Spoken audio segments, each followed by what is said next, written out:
প্রতিদিনই আমরা ডায়রিয়া এবং শ্বাসকষ্টজনিত রোগী ভর্তি পাচ্ছি।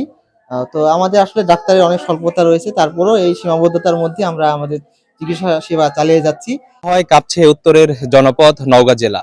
শীতের তাপমাত্রা যত কমছে ততই বাড়ছে রোগের প্রাদুর্ভাব।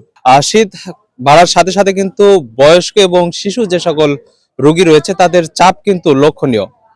এমনকি 11টি উপজেলার যে সকল স্বাস্থ্য কমপ্লেক্স রয়েছে, আমরা বিভিন্ন উপজেলার পরিদর্শন করেছি। তারা কিন্তু আমাদের বলছে যে যারা 1 থেকে 3 বছরের শিশু এবং 65 থেকে 70 বছরের যে সকল বৃদ্ধরা রয়েছে, এই ধরনের রোগীদের কিন্তু সচরাচর চাপের পরিমাণটা বেশি এবং তারা আসছেন এবং চিকিৎসা নিয়ে অনেকে ফিরেও যাচ্ছে। বিশেষ করে শিশুদের ভিতর যে রোগগুলো লক্ষ্য করা যাচ্ছে ঠান্ডাজনিত কারণে, তাদের সর্দি কাশি, এবং বয়স্কদের ভিতরে কিন্তু বেশিরভাগই রোগীরা ডায়রিয়া জনিত রোগ নিয়ে কিন্তু উপজেলা স্বাস্থ্য কমপ্লেক্সে ভর্তি হচ্ছে।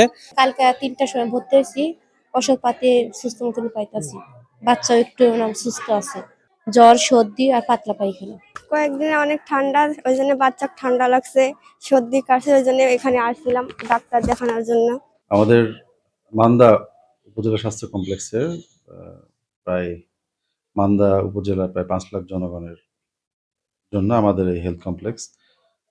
তো এখানে বর্তমানে এখন তীব্র শীতের কারণে ছোট বাচ্চা এবং বয়স্কদের ঠান্ডাজনিত রোগের প্রাদুর্ভাবটা বেশি দেখা যাচ্ছে।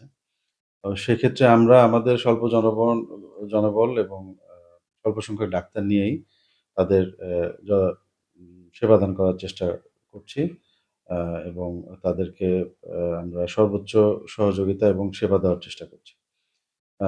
তো সবার উদ্দেশ্যে আমাদের যেটা পরামর্শ থাকবে যে ঠান্ডার মধ্যে এই যে কয়দিন ঠান্ডার প্রকোপটা বেশি থাকবে, সেই কয়দিন যেন আমরা সবাই একটু সাবধানতা অবলম্বন করি।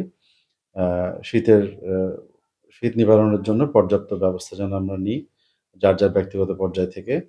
আর হাসপাতাল থেকে চিকিৎসার বিষয়ে যতটুকু সহযোগিতা করার আমরা। তো এই ছিল সর্বশেষ নওগাঁ থেকে শাফিল ইসলাম রকি, নয়া দিগন্ত, নওগাঁ।